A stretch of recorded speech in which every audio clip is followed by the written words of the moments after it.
Continuing our coverage on the ruling, organizations in Arkansas are reacting with both celebrations and devastation. And tonight, TV11's Frederick Price hears from both sides. Frederick.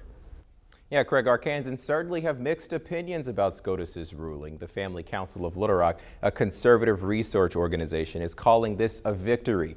Meanwhile, Planned Parenthood, albeit disappointed, says they knew today's ruling was coming.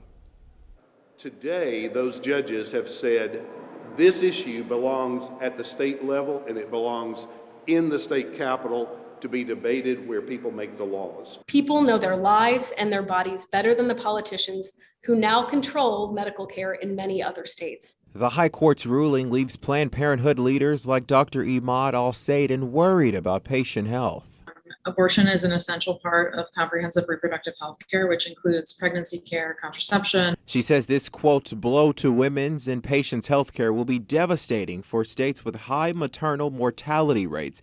She says pregnancy is 15 times more dangerous than an abortion, adding there are many complications that can happen.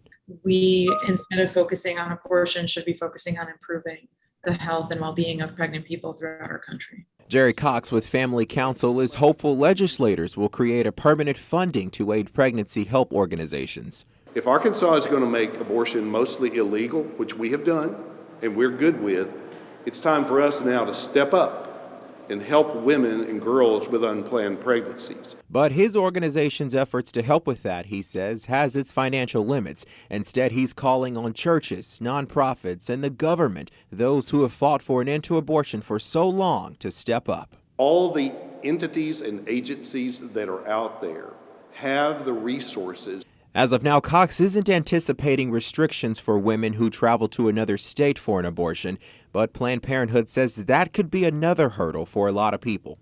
If you are having to travel long distances and you have fewer resources at your fingertips, this care is harder and harder to access.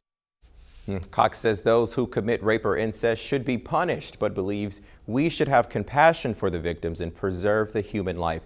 Meanwhile, Planned Parenthood stopped all abortions today following the ruling, but will continue to provide care to patients. Craig?